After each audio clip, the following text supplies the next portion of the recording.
Pemirsa, Badan Meteorologi, Klimatologi, dan Geofisika (BMKG) memprediksi cuaca ekstrim pada malam pergantian tahun. Cuaca ekstrim dapat terjadi di sejumlah wilayah seperti Pulau Jawa, Aceh, Sumatera Utara, Sumatera Barat, bagian selatan Sumatera, dan sejumlah wilayah di Kalimantan dan NTB.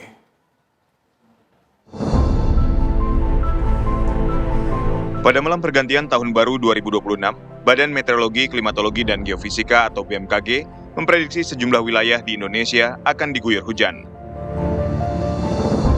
Kemunculan bibit siklon tropis 90S dan aktifnya angin monsun Asia menjadi penyebab terjadinya cuaca ekstrim yang memperkuat proses pembentukan awan hujan. Berdasarkan pantauan BMKG untuk saat ini memang berbagai wilayah di Indonesia perlu kita waspadai dan siagakan untuk di malam tahun baru ini. Yang perlu kita siagakan adalah sebagian besar wilayah Jawa, kemudian wilayah Sumatera bagian selatan, ada beberapa daerah Kalimantan, kemudian Bali, NTB, daerah Sumatera Barat, Aceh, Sumatera Utara perlu jadi waspada hingga siagakan ketika malam tahun baru. Yang kalau dilihat memang ada salah satu pemicunya adalah bibit siklon 90S itu di Samudra Hindia Barat Daya Banten, dan memang kalau kita pantau memicu dapat tidak langsung itu hujan sedang hingga lebat seperti dari Bengkulu, kemudian Lampung, Banten hingga ke wilayah Jawa Tengah dan Jakarta. Untuk saat ini selain juga ada faktor adanya pergerakan angin monsun Asia yang membawa massa udara uap air yang mengumpulkan hujan. BMKG memperkirakan potensi hujan akan meningkat mulai malam hari, terutama saat pergantian tahun, berlanjut dari dini hari hingga pagi hari. BMKG juga mengimbau masyarakat terus memantau informasi cuaca, meningkatkan kewaspadaan, dan mengutamakan keselamatan saat melakukan aktivitas di luar ruangan saat malam pergantian tahun.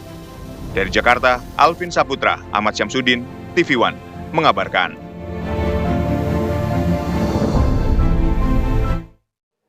Badan Meteorologi, Klimatologi, dan Geofisika (BMKG) mengeluarkan peringatan dini terkait cuaca ekstrim yang diprediksi terjadi hampir di seluruh wilayah Indonesia pada malam pergantian tahun.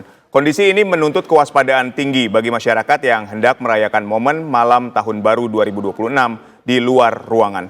Lantas, titik mana saja yang harus diwaspadai dan bagaimana langkah antisipasi yang harus dilakukan? Untuk membahasnya, kita sudah bersama Deputi Bidang Meteorologi BMKG, Guswanto. Selamat sore, Pak Guswanto. Selamat sore dan salam sehat selalu. Baik, Pak Guswanto, ini bagaimana dengan prediksi BMKG pada malam pergantian tahun baru ini? Baik, jadi kalau kita lihat prediksi BMKG pada cuaca pada malam tahun baru, BMKG memperkirakan sebagian besar atau mayoritas kota besar di Indonesia akan diguyur hujan ringan hingga sedang ya pada malam pergantian tahun tanggal 31 nanti menuju tahun baru. Hal ini disebabkan oleh karena adanya monsun Asia yang memang sudah mulai mantap, sudah mulai stabil ya, menandakan bahwa Indonesia akan mengalami menuju puncak musim hujan.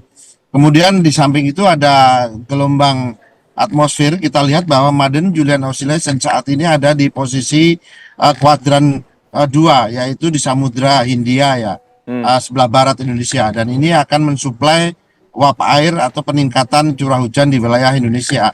Kami juga melihat adanya bibit siklon tropis 90S, dan ini juga meningkatkan kondisi curah hujan di wilayah tersebut dan angin. Nah, secara spesifik kalau boleh saya sampaikan, kita melihat bahwa untuk malam nanti yang harus perlu waspada yaitu ada di Sumatera Utara, ada di Sumatera Barat, Riau, kemudian Sumatera Selatan, Kepulauan Bangka Belitung, DKI Jakarta, Jawa Barat, dan hampir ini Jawa ya, kemudian Kalimantan Selatan, Sulawesi Tengah. Namun untuk yang kondisi hujan lebat hingga sangat lebat itu ada beberapa, yaitu masih di Aceh juga masih terjadi, khususnya di sebelah Aceh sebelah barat, kemudian Kepulauan Riau, Jambi, Bengkulu, Lampung, Banten, Jawa Tengah, Jawa Timur, Nusa Tenggara Timur, Kalimantan Barat, dan Kalimantan Tengah. Baik. Kemudian yang hujan sangat lebat tidak ada. Tapi untuk yang Banten, Bengkulu itu ada tambahan, yaitu potensi peringatan dini angin kencang, yaitu di atas daripada 20 knot. Itu, Mas. Baik. Jadi artinya tidak semua wilayah ini mengalami posisi hujan lebat disertai angin kencang ya? Tidak. Jadi seperti Jabodetabek ini saya lihat mulai membaik. Semoga malam nanti, kan tadi saya lihat Jabodetabek tidak masuk ke dalam siaga hujan lebat ya, tapi masuknya hujan ringan hingga sedang. Semoga aja hanya hujan ringan sehingga bisa merayakan pergantian tahun. Baik, ini kapan waktunya Pak? Apakah dimulai pada persis di malam pergantian tahun atau sudah mulai dari sore ini kita berdialog? Ya, kalau kita lihat dari pantauan radar BMKG di website nocasting.bmkg.go.id ya, ini adalah pantauan cuaca near real time yang diupdate 10 menit sekali berdasarkan citra radar. Saat ini di wilayah Jakarta menurun ya dibanding siang tadi. Saat ini sudah tidak terpantau lagi untuk terjadinya hujan. Yang hujan kita pantau di beberapa wilayah di Sumatera, masih yang di Bengkulu masih, kemudian di Aceh masih, di Kalimantan Barat juga masih. Ya, yang jelas untuk 6 jam ke depan Bapak Ibu bisa melihat di nocasting.bmkg.go.id. Baik. Baik, ini berbicara tadi Anda sebutkan ada daerah Aceh, Sumatera Utara, Sumatera Barat. Ini merupakan daerah yang saat ini masih dalam proses pemulihan bencana. Nah ini bagaimana ketika dia diguyur lagi dengan hujan, antisipasi seperti apa yang dapat dilakukan di daerah-daerah yang terdampak bencana ini? Baik, untuk daerah-daerah yang masih dilanda bencana, 3 daerah tadi, 3 provinsi, saat ini modifikasi cuaca juga dilakukan di sana untuk mengurangi intensitas hujannya. Dan karena memang saat ini agak cukup berat karena memang kondisi angin monsun juga mendukung untuk terjadinya hujan. Tapi paling tidak kita antisipasi dengan melakukan modifikasi cuaca ya, Mas. Kemudian kita juga melihat antisipasinya kita harus menghindar dari daerah rawan ya, rawan banjir maupun rawan longsor, di mana kita bisa sampai mungkin di bulan pertengahan Januari. Nah, kemudian yang kami maksudkan juga menghindari barangkali aktivitas yang di luar ruangan saat terjadi hujan. Ini kita hindari. Kemudian kita juga bekerja sama dengan pemerintah daerah dan BMKG kami yang ada di daerah. Ya. Itu selalu menyiapkan informasi peringatan dini yang update. Dan itu kami berharap masyarakat juga aware terhadap informasi yang diberikan. Baik. Dan jangan terjebak pada informasi-informasi yang bersifat hoak. Baik, Pak Guswanto, jadi modifikasi cuaca seperti apa yang dilakukan di Aceh, Sumatera Utara, dan Sumatera Barat saat ini? Ya, modifikasi yang dilakukan, modifikasi cuacanya antara BMKG dengan pendanaan dari BNPB. Artinya modifikasi cuaca dilakukan untuk mengurangi intensitas daripada curah hujannya. Misalkan kalau hujannya diprediksi oleh BMKG lebat, ya, ini kalau disebabkan dari awan konvektif itu kemudian bisa dikurangi menjadi ringan, atau kalau ringan menjadi bisa tidak hujan karena dijatuhkan sebelum daerah itu atau sesudah daerah yang diproteksi. Misalkan dijatuhkan di laut ya, itu adalah tidak masalah. Jadi sehingga ini tidak menyebabkan banjir di daerah yang sedang tahap rehabilitasi. Baik, apakah proses modifikasi ini hanya dilakukan di daerah bencana saja atau memang daerah yang tadi sudah diprediksi terjadi hujan lebat disertai angin kencang? Ya, kita untuk modifikasi cuaca itu pelaksanaannya kita bekerja sama dengan BNPB untuk mereduksi bencana ya. Kemudian kalau dengan pemerintah daerah kita juga biasanya bekerja sama untuk mengisi waduk atau mengurangi intensitasnya. Ini semua tergantung, termasuk dengan DKI kami juga sudah ada pembicaraan untuk itu.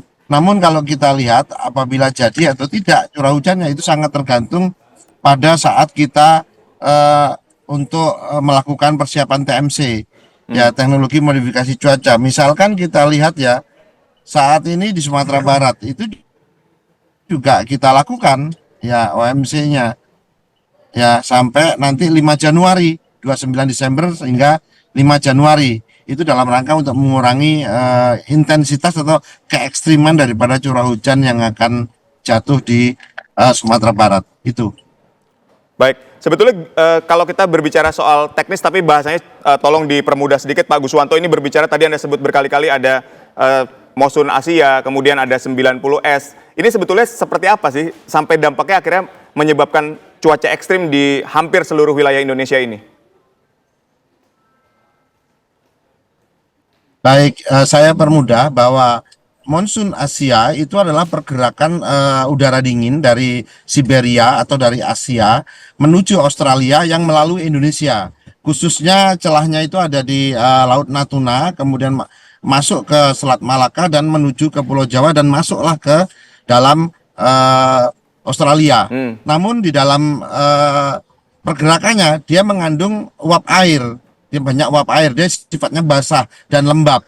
Ya. Sehingga ini apabila dia ketinggiannya tinggi, dia akan jatuh ke wilayah Indonesia. Itu kalau terkait monsun Asia. Kemudian ini yang kedua adalah tentang bibit siklon tropis 90S. Bibit siklon tropis 90S itu adalah dimulai dari low pressure area atau wilayah tekanan rendah. Nah, dari wilayah tekanan rendah ini, angin kan tentunya akan bergerak dari tekanan tinggi menuju tekanan rendah. Ya. Maka apabila tekanan rendah ada di situ, otomatis dia yang memiliki kandungan uap air dan cukup lembab itu akan ke situ, maka itu akan menjadi hujan. Baik. Nah, anginnya disebabkan karena perbedaan tekanan ya atau gradien tekanan yang cukup signifikan itu akan menyebabkan angin semakin kencang. Sesungguhnya kan angin adalah udara yang bergerak. Demikian. Baik, kemudian selain modifikasi cuaca yang tadi sudah dilakukan bekerjasama dengan BNPB, langkah antisipasi apa lagi yang dapat dilakukan oleh masyarakat yang ingin merayakan Tahun Baru di luar ruangan? Baik, ya langkah selanjutnya barangkali hindari daerah-daerah yang rawan banjir ataupun rawan longsor, misalkan di lereng bukit atau di bantaran-bantaran sungai, atau kita lihat daerahnya yang rawan lah, pokoknya itu kita harus hindari. Ya, kemudian kita juga memantau informasi resmi dari aplikasi info BMKG Baik. atau kanal resmi dari BMKG, hindari hoak. Seperti kemarin ada muncul info sekolah lain yang akan ini Jakarta, sebenarnya itu juga tidak benar. Ya, itu hoak. Jadi kita harus melihat informasi mana yang benar. Jadi tidak termakan oleh informasi yang seperti itu.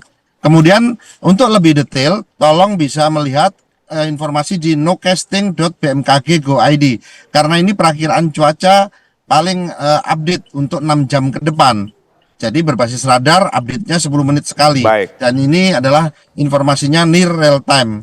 Dan yang terakhir adalah masyarakat harus bekerja sama dengan pemerintah mengindahkan aturan-aturan atau apapun yang sudah digariskan oleh pemerintah sehingga ada kolaborasi antara pemerintah, masyarakat dan swasta dalam rangka untuk merayakan tahun baru ini dengan baik dan lancar. Baik, terima Kira-kira kasih. itu. Baik, sekali lagi terima kasih Pak Guswanto, Deputi Bidang Meteorologi dari BMKG telah berdialog bersama kami. Sehat dan sukses selalu untuk Anda. Terima kasih dan sehat selalu.